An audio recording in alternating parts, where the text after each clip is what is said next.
திருமறை நேரம் Bible Hour presented by the National Bible College. கிறிஸ்துவின் சபையார் உங்களை வாழ்த்துகிறார்கள். Welcome to Satellite Bible Classes. வணக்கம் மாணவ செல்வங்களே, உலகளாவிய வேத மாணவர்களே. தேசிய வேதாகம கல்லூரியில் வழங்கும் முதலாவது ஆண்டு பட்டப்படிப்புக்கு உங்களை இணைத்து கொண்டதற்காக நான் நன்றி செலுத்துகிறேன். தொடர்ந்து வேத பாடங்களை பாருங்கள், உங்கள் மனதிலே பதிவு செய்து கொள்ளுங்கள், புத்தகத்திலே எழுதி கொள்ளுங்கள். இந்த பயங்கரமான கொரோனா நோய் ஒழியும் போது உங்களுக்கான விண்ணப்பங்களை, அந்த அப்ளிகேஷன் ஃபாரம் இவைகளை எல்லாம் உங்களுக்கு நான் அனுப்புவதற்கு முயற்சி பண்ணுகிறேன். கணித்துக்குரிய மாணவ செல்வங்களே, இந்த நாட்களில் இந்த ஓமை என்ற தலைப்பில் நம்ம படிக்கிறோம். அதாவது இந்த புதிய ஏற்பாட்டினுடைய முதல் 4 புத்தகங்கள் இயேசு கிறிஸ்துவனுடைய வாழ்க்கை வரலாறு, அதாவது ஹிஸ்ட்ரி ஆஃப் ஜீசஸ் கிரைஸ்ட். இயேசு கிறிஸ்து போதித்து கொண்டிருந்தார். குறிப்பாக 30வது வயதிலிருந்து 33 வயது வரைக்கும் ஏறக்குறைய 3 ஆண்டுகள் அவர் செய்த அந்த ஊழியத்தை தான் இந்த 4 புத்தகத்தில் நம்ம படிக்கிறோம். இந்த புத்தகங்கள் ஏன் 4ஆக இருக்கிறது? யூதர்களுக்காக எழுதப்பட்டது மத்தேயு, மார்க்கு ரோமர்களுக்காக எழுதப்பட்டிருக்கிறது, லூக்கா கிரேக்கர்களுக்காக எழுதப்பட்டிருக்கிறது, யோவான் உலகத்தில் உள்ள மற்ற ஜனங்களுக்காக எழுதப்பட்டிருக்கிறது. புரிஞ்சுக்கிட்டீங்களா? Gospel according to Matthew was written for the people of Judah or Jews. Gospel according to Mark was written to Romans. Gospel according to Luke addressed and written for the people of Greek. And Gospel according to John was written for all the Gentiles around the world. Now you know the purpose. ஏன் இந்த புத்தகம் இப்படி எழுதியிருக்கான்றது இப்போ உங்களுக்கு புரிஞ்சிடுச்சு. இப்போது 4 திசைகள் சொல்கிறோம், கிழக்கு, மேற்கு, வடக்கு, தெற்கு, இல்லையா? அப்போ 4 திசையில் உள்ள மக்களுக்கும் இந்த நற்செய்தியை அவங்க புரிஞ்சுக்கணும். லூக்கா 24 அதிகாரத்தில் 28 ஓமைகளை இயேசு பேசினவைகளை குறித்திருக்கிறார். ஆனாலும் மத்தேயு 13ஆம் அதிகாரத்தில் தான் ஒரே ஒரு ஓமையை பற்றி ரொம்ப பெரிய நரேஷன், மிகப்பெரிய விஷயங்கள் பேசப்பட்டிருக்கிறத நீங்கள் பார்க்கலாம். அதுவும் ஒரு சாதாரண விஷயந்தான், ஆனால் நிறைய காரியங்களை அதை குறித்து மத்தேயு 13வது அதிகாரத்தில் நம்ம படிக்கிறோம். அதாவது மனிதர்களுக்கு தெரிந்த விஷயத்தை தான் இயேசு கிறிஸ்து சொல்கிறார். விதைக்கிறவன் ஒருவன் விதைக்க புறப்பட்டு போனான் அப்படின்னு ஆரம்பிக்கிறார். A sower went to sow the seed என்று சொன்னார். இந்த உலகம் முழுவதும் இருக்கிற எந்த ஒரு சமுதாயமும் விதைத்தல் என்றால் என்ன அப்படின்னா எனக்கு தெரியாதுன்னு யாருமே சொல்ல மாட்டாங்க. காரணம், மனித இனம் தோன்றிய காலம் முதல விதைப்பது மனிதனுக்கு தெரிந்ததும் மனிதன் செய்த முதல் வேலையுமாக இருந்தது. ஆதாம் ஏவாளை கூட ஏதேன் தோட்டத்தை தேவன் பண்படுத்த வைத்தார் என்று தான் நாம் படிக்கிறோம். பைபிள் முழுக்க மனிதர்கள் விதைத்து அறுவடை செய்த வரலாற்றை நாம் படிக்கிறோம். ஆக உலகத்தில் நாம் வேறு மொழிகளை பேசினாலும், வேறு இடங்களில் இருந்தாலும், எல்லா இடங்களிலும் ஒரு விதை போட்டு முளைக்க செய்வது மனிதனுடைய இயல்பான ஒன்றாக இருக்கிறது. அப்படி அந்த விதைக்க புறப்பட்டு போன அந்த மனிதன் அந்த விதைகளை போட்டார். ஆனால் போட்ட இடத்துல அந்த விதைகள் விழுந்த இடம், அந்த விதையை எப்படி செய்தது, என்ன செய்தது என்பது தான் நம்ம ஏற்கனவே ஒரு பாடமாக நம்ம படித்தோம். விதையில் எந்த பிரச்சனையுமே இல்லை. விதைக்கிறவனும் எந்த விதமான வஞ்சகம் இல்லாமல், அதாவது உங்களுக்கு இல்லை அப்படின்னு சொல்லாமல், எல்லாருக்கும் பொதுவாக without any partiality he sow the seed accordingly, அவ்வளோதான். ஆனால் விதை என்னமோ நல்ல விதை தான், ஆனால் விழுந்த இடம் தான் சரியில்லை. காரணம் பார்த்தீங்கன்னா, இந்த விதைக்கிறவங்க இடது கையில் ஒரு கூடையை வச்சுருப்பாங்க, அது ஃபுல்லாக விதை இருக்கும். வலது கையால் கையை உள்ளே விட்டு அப்படியே எடுத்து அதை அப்படியே வீசிக்கொண்டே போவாங்க வயலில்.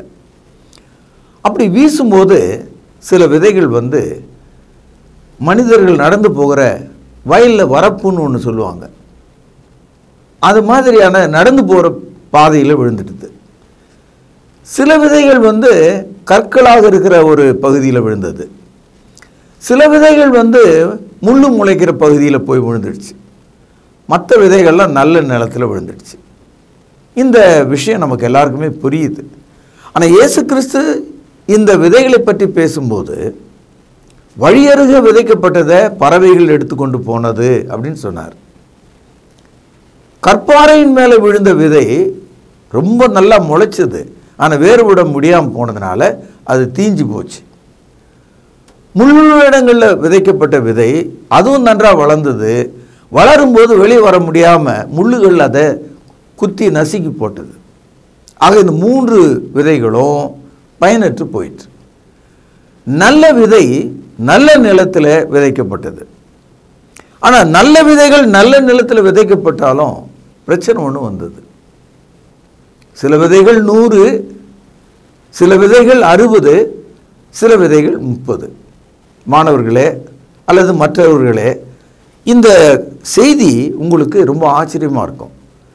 இயேசு கிறிஸ்து சொன்ன இந்த ஓமையை ஆரம்பத்தில் புரிஞ்சுக்கிறவங்க ஏன் 100, ஏன் 60, ஏன் 30 நல்ல நிலத்திலே விழுந்த விதை ஏன் இப்படி மாறுச்சு? நல்ல நிலத்தில் தான் விதை போட்டிருக்காரு இல்லையா? ஒரு விதை 100ஆக மாறுது, ஒரு விதை 10,000ஆக கூட மாற முடியும் தேவனுக்கு சித்தமானான். ஏனென்றால் நம்ம படிக்கிறோம் ஆதியாகமம் 24 12வது வசனத்தில், அங்கே ஈசாக்கு அந்த தேசத்தில் விதை விதைத்தான், தேவன் அதை ஆசீர்வதித்தார், அவைகள் 10,000 மடங்காக பெருகியது என்று நாம் படிக்கிறோம். God can bless your seed into 10-fold blessing. அதனால் இப்போ இயேசு கிறிஸ்து என்ன சொல்கிறாரு, இதை நீங்கள் புரிஞ்சுங்க. பாருங்கள், மத்தேயு 13வது அதிகாரம் 8வது வசனத்தை மார்க் பண்ணுங்க. சில விதையோ நல்ல நிலத்திலே விழுந்தது, சிலது 100ஆகவும் சிலது 60ஆகவும் சிலது 30ஆகவும் பலன் தந்தது. இப்போ முதல்ல 3 வகையான நிலங்களை பார்த்தோம். வழியருகே விதைக்கப்பட்ட விதை, கற்பாறையின் மேலே விதைக்கப்பட்ட விதை, முள்ளுள்ள இடங்களில் விதைக்கப்பட்ட விதை. இந்த 3க்கும் ஆபத்து. இந்த 3ம் ஏதோ ஒரு காரணத்தால் அது கெட்டு போயிற்று. அது எப்படி கெட்டது என்பதை இயேசு தமது வார்த்தையாகவே நமக்கு சொல்கிறார். அதாவது மத்தேயு 13வது அதிகாரம் 19வது வசனத்தில் வழியருகே விதைக்கப்பட்ட விதையை பறவைகள் எடுத்துக்கொண்டு போனதுன்னு சொல்கிறார் இல்லையா? அந்த பறவை வேற யாரும் இல்லை, பிசாசு தான். இதை 19வது வசனத்தில் சொல்கிறார். ஒருவன் ராஜ்யத்தின் வசனத்தை கேட்டும் உணராது இருக்கும்போது, he hears but do not understand. பொல்லாங்கன் இந்த இடத்துல பொல்லாங்கன் என்பது தான் பிசாசு. பிசாசுக்கு ஒரு பெயர் பொல்லாங்கன், விக்கெட் ஒன். அவன் இருதயத்தில் விதைக்கப்பட்டதை பறித்து கொள்கிறான், அவனே வழியருகே விதைக்கப்பட்டவன். இருதயத்தில் இருக்கிற வசனமே போயிடும். சில பேர் சொல்கிறாங்க, நல்லதான் கேட்டேன் ஞாபகம் இல்லைன்றாங்க. அப்போ அவன் மனசுலேருந்து அந்த கருத்துகள் வார்த்தைகள்லாம் காணாமல் போயிடுது, மறதி போல. அதுபோல தேவனுடைய வசனம் காணாமல் போயிடுச்சு, சாத்தான் அதை எடுத்துக்கொண்டான் என்று சொல்கிறார். அடுத்தது கற்பாறையின் மேலே விதைக்கப்பட்ட மனுஷன் எப்படி இருக்கானா? 20வது வசனம் பாருங்கள். வசனத்தை கேட்டு உணர்ந்து சந்தோஷத்தோடு அதை ஏற்றுக்கொள்கிறான், ஆகிலும் தனக்குள்ளே வேறு இல்லாதவனாய் கொஞ்ச காலம் மாத்திரம் நிலைத்திருப்பான். வசனத்து நிமித்தமும் உபத்திரவமும் துன்பமும் உண்டாகும் போது இடரல் அடைவான். இந்த கற்பாறையின் மேலே போடப்பட்ட விதைக்கு உமானமாக அந்த மனிதன் யாருன்னா, வசனத்தை கேட்கும்போது சந்தோஷமாக கேட்டு உடனே கீழ்ப்படிவார். ஆனால் வாழ்க்கையில் உபத்திரவமும் கஷ்டங்களும் வேதனைகளும் வரும்போது மெதுவாக அப்படியே பின்வாங்கி மடிந்து போவார். 3வது நிலம் பாருங்கள், முள்ளுள்ள இடம். இயேசு கிறிஸ்து என்ன சொல்கிறார் பாருங்கள். மத்தேயு 13வது அதிகாரம் 22வது வசனம். முள்ளுள்ள இடங்களில் விதைக்கப்பட்டவன் வசனத்தை கேட்கிறவனாயிருந்தோம், கவனிங்கள், உலக கவலையும் ஐஸ்வர்யத்தின் மயக்கமும் வசனத்தை நெருக்கி போடுவதனாலே அவனும் பலனற்று போவான். உலக கவலை, ஐஸ்வர்யத்தின் மயக்கம். இது இல்லாத ஆளே யாரும் கிடையாது. இப்போ வழியருகே விதைக்கப்பட்ட விதைக்கு சமமாக கேட்டு உணராது இருக்கிற மனுஷன் இருக்கான். கற்பாறையின் மேல் விதைக்கப்பட்ட விதையைப் போல உபத்திரம் வரும்போது, இடர்கள் வரும்போது அவன் பின்வாங்கி போயிடுறான். முள்ளுள்ள இடங்களில் விதைக்கப்பட்ட விதை போன்ற மனிதன் உலக கவலையாலும் சிற்றின்பத்தினாலும் அவனும் பின்வாங்கி போகிறான். இது நமக்கு தெரிஞ்சிடுச்சு. இப்போ பதில் நமக்கு கிடைச்சிடுச்சு. ஆனால் நல்ல நிலத்தில் விதைக்கப்பட்டவன் அற்புதமாக அந்த விதைகள் எல்லாம் முளைச்சது. அப்படி முளைக்கும் போது பிரச்சனை ஒன்று அங்கே வந்துருக்குது. இது ரொம்ப நாளாக கிறிஸ்தவர்கள் மத்தியில் தெரியாத ஒரு விஷயமா இருக்குது. ஏன் நல்ல நிலத்தில் போடப்பட்ட விதைகள் சிலது 100ஆகவும் சிலது 60ஆகவும் சிலது 30ஆகவும் ஏன் வந்தது? வழக்கமாக ஒரு மக்கள் பேசிக்கிட்டே இருப்பாங்க, போதர்கள் போதிச்சுட்டே இருப்பாங்க, பைபிள் காலேஜில் இதை பற்றி சொல்கிறாங்க. ஆனால் என்ன காரணம்னு மட்டும் அவங்க சொல்கிறதில்ல. அப்போது அவங்க என்ன யோசிக்கிறாங்கன்னா, பை சான்ஸ், ஒரு சூழ்நிலை. அதனால தான் சில பேர் 100, சில பேர் 60, சில பேர் 30 அப்படின்னு விளக்கம் கொடுக்குறாங்க. உண்மையிலேயே என்ன நடந்தது என்பதை இயேசு கிறிஸ்து இதை தொடர்ந்து இன்னொரு ஊமையை ஒன்று சொல்கிறார். அந்த 2வது ஊமையில் தான் ஏன் நல்ல நிலத்திலே விதைக்கப்பட்ட விதை 100, 60, 30ஆக வித்தியாசமாக பலன் தந்தது என்பதற்கான காரணத்தை சொல்கிறார். மாணவ செல்வங்களே, அன்பர்களே, இப்போ உங்கள் மனதை ஷார்ட் பண்ணிக்கிட்டு அதை கவனிக்க நீங்கள் வாருங்கள். இப்பொழுது மத்தேயு 13வது அதிகாரம் 24வது வசனம். கையில் ஒரு பேனா இருந்தால் அடிக்கோடு எடுங்கள். வேறு ஒரு ஊமையை அவர்களுக்கு சொன்னார். அப்போது மத்தேயு 13வது அதிகாரம் ஆரம்பத்தில் விதைக்கிறவன் ஒருவன் விதைக்க புறப்பட்டான் ஒரு ஊமை சொன்னார். அந்த ஊமையை தொடர்ந்து வேறு ஒரு ஊமையை பொழுது சொல்கிறார். This another parable. ஆனால் இந்த வேறு ஒரு ஊமை கூட முதல்ல சொல்லப்பட்ட ஊமையினுடைய ஒரு தொடர்ச்சியாக இருக்கிறது. It is a continuation of the parable of the seed. உங்களை எல்லாருக்கும் தெரியும், லூக்கா 8வது அதிகாரம் 10வது வசனத்தில் நம்ம படித்தோம். விதை தேவனுடைய வசனம். கவனிச்சிங்களா? The word is the seed. அப்போது விதைக்கிறவன் விதைக்கிற மாதிரி தேவன் தமது வார்த்தைகளை நம்முடைய இருதயங்களில் விதைக்கிறார். வசனங்கள் விதையாக இருக்கிறது. இப்போ இந்த ஊமையை கவனிப்போம். வேறொரு ஊமையை அவர்களுக்கு சொன்னார். பரலோக ராஜ்யம் தன் நிலத்திலே நல்ல விதையை விதைத்த மனுஷனுக்கு ஒப்பா இருக்கிறது. இந்த பேரபிள் எப்படி துவங்குதுன்னு பாருங்க. நல்ல விதை, நல்ல மனிதன் அதை விதைத்தான். இப்போதான் அந்த 100, 60, 30க்கான பிரச்சனை என்னன்றது அவர் சொல்றார். கவனிப்போம். 25வது வசனம். மனுஷர் நித்திரை பண்ணுகையில் அவனுடைய சத்துரு கோதுமைக்குள் களைகளை விதித்து விட்டு போனான். இங்கே தாங்க பிரச்சனை ஆரம்பிச்சது. அதாவது வழியருகே விதைக்கப்பட்டவன், கற்பாறையின் மேலே விதைக்கப்பட்டவன், முச்செடிகள் நடுவில் விதைக்கப்பட்டவன், அதெல்லாம் மறந்துடுங்க. நல்ல நிலத்தில் விதைக்கப்பட்ட ஆளுக்கு என்ன வந்தது பிரச்சனை? நல்ல நிலத்தில் விதைக்கப்பட்ட மனுஷன் தூங்கிட்டான். அவன் விழித்து இல்லாமல் போயிட்டான். அநேக கிறிஸ்தவர்கள் பைபிள் வச்சுருப்பாங்க, சபைக்கு வருவாங்க, எல்லாம் சந்தோஷமாக இருப்பாங்க. ஆனால் அவங்களுடைய இருதயத்தில் ஒரு அலர்ட், ஒரு விழித்திருக்கிற நிலைமை இல்லை. அவங்களுக்கும் ஆபத்து இருக்கிறது என்று சொல்கிறார். எபேசியர் 5வது அதிகாரம் 14, 15 வசனங்கள். ஆதலால் தூங்குகிற நீ விழித்து மரித்தோரை விட்டு எழுந்திரு, அப்பொழுது கிறிஸ்து உன்னை பிரகாசிப்பார் என்று சொல்லியிருக்கிறார். ஆனபடினாலே நீங்கள் ஞானமற்றவர்களைப் போல் நடவாமல் ஞானமுள்ளவர்களைப் போல கவனமாய் நடந்து கொள்ள பார்த்து. 16வது வசனம்.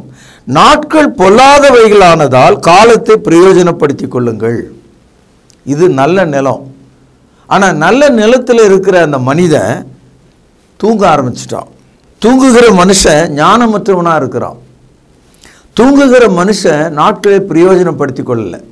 இந்த வசனம் உங்களுக்கு இப்பொழுது நச்சுன்னு புரிஞ்சிருக்கும். இப்பொழுது மத்தேயு 13ஆம் அதிகாரத்துக்கு மீண்டும் நாம் செல்வோம். மத்தேயு 13வது அதிகாரம். இங்கே 25வது வசனம் மீண்டும் வாசிக்கிறேன். மனுஷர் நித்திரை பண்ணுகையில், யாரு? நல்ல நிலம், நல்ல விதையை பெற்ற அந்த மனிதன் நித்திரை பண்ணுகையில், நித்திரைனா தூக்கம் நமக்கு தெரியும் இல்லையா? அவனுடைய சத்துரு, இஸ் எனிமி. சாத்தானுக்கு பல பேர்கள் உண்டு இல்லையா? அதனால இந்த இடத்துல சத்ரு என்பது ஆங்கிலத்தில் அட்வர்சரின்னு வந்திருக்கு. 1 பேதுரு 5வது அதிகாரம் 8வது வசனத்தில் இப்படி படிக்கிறோம். உங்கள் எதிராளியான பிசாசானவன் எவனை விழுங்கலாமோ என்று கெர்ஜிக்கிற சிங்கத்தை போல சுற்றி பார்த்து வகை தேடி அலைகிறான் என்று நாம் படிக்கிறோம். ஆகவே roaring lion looking for you to devour. சத்ரு என்ன செய்தானா, கோதுமைக்குள் களைகளை விதைத்து விட்டு போனான். அதாவது சீட், அப்புறம் வீடு. சீட்னா என்னன்னு தெரியும். சீட்னா விதை, வீடுனா என்னது? களை. இந்த வீடுன்ற வார்த்தையை ஆங்கிலத்தில் இன்னொரு சொல்லால் கூட சொல்லலாம், டேர், TARE, டேர். வீடுனா WEED, பீட். இப்போது இஸ்ரேல் நாட்டுக்கு நான் போயிருந்தேன். அங்கே இருக்கிற களைகளை நான் பார்த்துருக்கேன் நிலத்தில். அதே மாதிரி நம்ம ஊரில் களைகள் இருக்காங்க. நம்ம ஊரில் நிலங்களில் களைகள் இருக்கிறத நான் பார்த்துருக்கேன். நீங்களும் பார்த்துருப்பீங்க.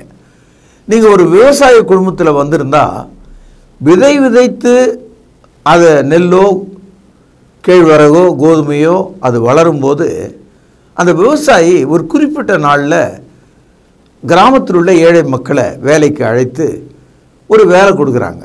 அது அறுவடை கிடையாது. அறுவடைன்றது பின்னால். களை பிடுங்குதல் அப்படின்னு ஒரு வேலையே இருக்குது. இந்த விவசாய தொழில் செய்கிறவங்களுக்கு இது தெரியும். களை பிடுங்குதல்னால் என்ன அர்த்தம்னா, நெல்லுனா நெல் மாதிரியே இன்னொன்று இருக்கும், அங்கே கோதுமைனா கோதுமை மாதிரியே ஒன்று இருக்கும். அப்படி டிட்டோவாக இருக்கும், ஒரே மாதிரி தெரியும். அந்த களையை சின்னதாக இருக்கும்போது அதனுடைய அடையாளத்தை நம்ம கண்டுபிடிச்சிடலாம். வளர்ந்துருச்சுன்னா தான் தெரியாது. ஒரே அளவுக்கு 4 அடி உயரம் 3 அடி உயரத்துக்கு வந்துடுச்சுன்னா களை எது நிஜம் எதுன்னு தெரியாமல் போயிடும். ஆனால் ஒரு 1 அடி இருக்கும்போது களையை கண்டுபிடிச்சிடலாம். அப்போ அந்த களை எடுத்தல் என்ற ஒரு வேலையை கொடுத்து களையெல்லாம் பிடுங்கி அதை தூரமாய் கொண்டு போய் எரித்து விடுவார்கள். இப்போது இயேசு என்ன சொல்கிறாரு, நம்முடைய இருதயத்தில் நாம் விசுவாசமற்றவர்களாய், அக்கறையற்றவர்களாய், பொறுப்பற்றவர்களாய், நம்முடைய மனம் போன போக்கில் எல்லாம் சரியாக போயிட்டுருக்குது அப்படின்னு நம்ம நினச்சோம்னா, நம்ம நித்திரை பண்ணுகையில் சத்ரு என்ன செய்தானா, களையை விதைத்து விட்டான். இப்போ களையும் விதையும் ஒரே மாதிரி முளைக்கும் போது வித்தியாசம் தெரியல. இதனால தான் நல்ல நிலத்தில் சிலர் 100ஆக இருந்தாங்க, 60ஆகவும் இருந்தாங்க. இப்போ 60 இருக்கிற இடத்துல 40 களை இருந்ததுன்னு அர்த்தம். சிலர் 30ஆக இருந்தாங்க. அப்படின்னா என்ன அர்த்தம்னா 70 அங்கே களையாக இருந்திருக்குதுன்னு அர்த்தம். இப்போ உங்களுக்கு விளங்கியிருக்கோன்னு நான் நினைக்கிறேன். இப்பொழுது மத்தேயு 13வது அதிகாரம் 26வது வசனம். பயிரானது வளர்ந்து கதிர்விட்ட போது களைகளும் காணப்பட்டது. இந்த களையை பார்த்த உடனே அந்த வீட்டில் இருக்கிற வேலைக்காரர்கள் எஜமானிடத்தில் சொல்கிறாங்க. 27ஆம் வசனம். வீட்டு எஜமானுடைய வேலைக்காரர்கள் அவனிடத்தில் வந்து, ஆண்டவனே, நீர் உமது நிலத்திலே நல்ல விதையை விதைத்தீர் அல்லவா, பின்னே அதில் களைகள் எப்படி உண்டானது என்று கேட்டார்கள். இதே கேள்வி தான் நீங்களும் நானும் கேட்போம். எப்படி களை வந்தது? இன்றைக்கி உலகத்தை பாருங்கள், மகா பாவிகள் கோட்டீஸ்வரராக இருக்காங்க. ஊரையே அடித்து சாப்பிட்றவங்க எல்லா வசதியோடு இருப்பான். அவனுக்கு சாவு வராது, நோவும் வராது. அவனுடைய பேச்சு உலகெல்லாம் போகும். விக்கிரகங்களை வழிபடுகிறவங்க ரொம்ப நல்லா இருக்கிறாங்க. ஜீவனுள்ள தேவனை தொழுது கொள்றவங்க குடிசையில் இருக்காங்க. இதெல்லாம் பார்க்கும்போது நம்முடைய மனது வெம்புகிறது, தயங்குகிறது, கோபப்படுகிறது. Why God? Why these unrighteous people are so prosper? Why they are doing well? Why they live long? இப்படிப்பட்ட கேள்விகள்லாம் நம்ம மனசுக்குள்ளே இருக்குது. அதே கேள்வி தான் இந்த வேலைக்காரங்க கேட்குறாங்க. ஏன் நல்ல விதை தானே விதைச்சோம், எப்படி களை வந்தது? இந்த களைகள்லாம் எப்படி வந்ததுன்னு கேட்கும்போது அந்த வேலைக்காரர்களுக்கு அதுக்கான பதில் இல்லை. நமக்கு கூட பதில் இல்லை. இயேசு கிறிஸ்து சொல்றாரு, அதற்கான பதில், நீ தூங்கிவிட்டாய், நீ பொறுப்புடன் நடக்கவில்லை, நீ விசுவாசியாக 24 மணி நேரம் இல்லை, நீ விழித்திருக்கவில்லை, நாட்களை பிரயோஜனப்படுத்திக் கொள்ளவில்லை. ஆகவே மரித்தோரை விட்டு நீ எழுந்திரு, இல்லைனா உன்னிடத்திலையும் கூட சத்துரு களைகளை வீசி விடுவான். 28வது வசனம் இயேசு பதில் சொல்றாரு, அதற்கு அவன், சத்துரு அதை செய்தான் என்றான். அப்பொழுது வேலைக்காரர், நாங்கள் போய் அவைகளை பிடுங்கி போட உமக்கு சித்தமா என்று கேட்டார்கள். நம்ம ஊரில் களை பிடுங்குவாங்க இல்லையா, அதே மாதிரி நாங்கள் போய் வேணா பிடுங்கி போட்டுறோம் அதை அப்படின்னு சொல்லிட்டாங்க. நல்ல கவனிங்க, இயேசு கிறிஸ்து பூமியில் விளைகிற ஒரு விதையை பற்றியோ ஒரு செடியை பற்றி இங்கே பேசலை, நம்முடைய இருதயத்தை பற்றி பேசுகிறார். சில சமயங்களில் களைகளும் நல்ல கோதுமையோ ஒரு 3 அடி உயரம் வளர்ந்துருச்சுன்னா அதை பிரித்து பார்க்கறது ரொம்ப கஷ்டம். அப்படி பிரித்து பார்க்கறது கஷ்டமாக இருக்கும்போது களையை பிடுங்குற நேரத்தில் ஒரு 10 கோதுமையும் சேர்த்து பிடுங்க வேண்டி வந்துடும். அப்போ 2 நஷ்டப்படும். அதனால் ஆண்டவர் என்ன சொல்கிறாரு பாருங்கள், 29ஆம் வசனம், அதற்கு அவன், வேண்டாம், களைகளை பிடுங்கும்போது நீங்கள் கோதுமையும் கூட வேரோடு பிடுங்காதபடிக்கு 2ஐயும் அறுப்பு மட்டும் வளர விடுங்கள். இங்கே தான் உலகத்துக்கான ஒரு பதிலை இயேசு சொல்கிறார். It is your question. Every Christian he lives in a hostile condition before the adversaries of the world. அதாவது ஒவ்வொரு கிறிஸ்தவரும் ஒரு குற்றவாளியை போல குறைவானவர்களாக நம்முடைய எதிரிகளுக்கு முன்பாக வாழ்கிறவர்களாய் நாம் இருக்கிறோம். இந்த சமுதாயம் இவ்வளோ கெட்டு கிடக்குது, ஒருவனும் நீதிமான இல்லை. இந்த பொல்லாதவர்கள்லாம் நல்லா இருக்காங்க, ஆனால் கஷ்டங்கள்லாம் நமக்கு வருது. ஆண்டவர் சொல்கிறாரு, இருக்கட்டும், பரவாயில்ல, இருக்கட்டும், நான் பார்த்துக்கிறேன், அவனுக்கு எப்போ முடிவு வரணுன்றது எனக்கு தெரியும். அதுதான் இயேசுநாதர் சொல்கிறாரு, நீங்கள் களைகளோடு நல்லதையும் பிடுங்காதபடிக்கு 2ஐயும் விட்டுருங்கன்றார். தேவனுடைய பொறுமை இங்கே விளங்குறது. This reveals God's patience. God loves all. ஆகவே அவர் பொறுமை உள்ளவராக இருக்கார். அவருடைய நீடிய பொறுமையை கவனிங்க. யோனா காலத்தில் நினிவே மக்கள் பாவம் செய்த போது அவர்கள் மனம் திரும்புகிற காலம் வரைக்கும் அவர் நீடிய பொறுமை உள்ளவராக இருக்கிறார். இயேசு கிறிஸ்துவினுடைய 2வது வருகை ஏன் தாமதம் என்று கேட்கும்போது அவர் நீடிய பொறுமை உள்ளவராக இருக்கிறார். God is so patient, is loving. கவனிப்போம் 30வது வசனம், அறுப்பு காலத்தில், at the time of harvest, ஒரு அறுப்பு காலம் வருகிறது. இந்த அறுப்பு என்பது நியாய தீர்ப்பை நமக்கு காண்பிக்கிறது. Harvest shows the judgment. அறுப்பு காலத்தில் நீங்கள் அறுக்கிறவர்களை நோக்கி முதலாவது களைகளை பிடுங்கி அவைகளை சுட்டெரித்து கட்டுகளாக கட்டுங்கள், கோதுமையோ என் களஞ்சியத்திலே சேர்த்து வையுங்கள் என்பேன் என்று சொன்னார் என்றார். எப்போ வச்சிருக்கார் முடிவுனா, நியாய தீர்ப்பில் வச்சிருக்கார். நியாய தீர்ப்பில் அந்த களைகளையெல்லாம் முதல்ல எடுத்து அதை கட்டுகளாக மாற்றி அதை அழிக்கும்படிக்கு அக்னியிலே வைத்திருக்கிறாராம். சகோதரர்களே, இந்த ஊமையை தொடர்ந்து இயேசு கிறிஸ்து பேசிக்கொண்டே வருகிறார். அவருடைய அப்போஸ்தலர்கள் ஆச்சரியத்தோடு, ஐயா நீங்கள் சொல்கிறதெல்லாம் கேட்க கேட்க எங்களுக்கு ரொம்ப பிரியமாக இருக்குது, இன்னும் அதனுடைய அர்த்தத்தெல்லாம் எங்களுக்கு சொல்லுங்கள் அப்படின்னு கேட்க ஆரம்பித்தாங்க. பாருங்கள், மத்தேயு 13வது அதிகாரம் 36வது வசனம். அப்பொழுது இயேசு ஜனங்களை அனுப்பிவிட்டு வீட்டுக்கு போனார்.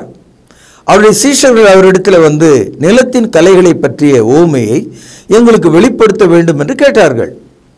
இப்போ தான் இயேசு கிறிஸ்து மத்தேயு 13வது அதிகாரத்தில் தொடங்கின அந்த ஊமையை ஸ்டெப் பை ஸ்டெப்பாக சொல்லிகிட்டே வந்தவர் ஃபைனல் ஸ்டேஜ் கடைசியாக இது என்ன விளக்கம் கொடுக்குறார். கவனிங்க 37வது வசனம். அவர் பிரதியுத்தரமாக, நல்ல விதை விதைக்கிறவன் மனுஷகுமாரன். இந்த இடத்துல விதைக்கிறவன் ஒருவன் புறப்பட்டு போனான்னு சொல்லும்போது நம்ம சாதாரணமாக விவசாயியை நினைச்சோம்.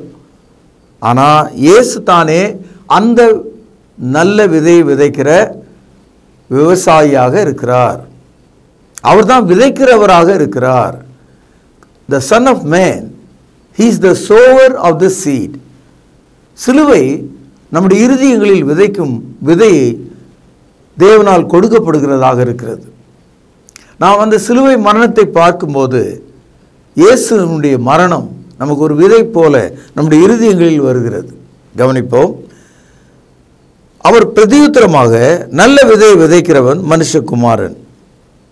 38ஆம் வசனம்.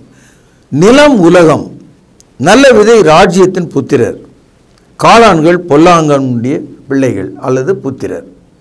அதாவது the world is the earth, அதாவது நிலம் உலகம்ன்றார். அப்படின்னா என்ன அர்த்தம்?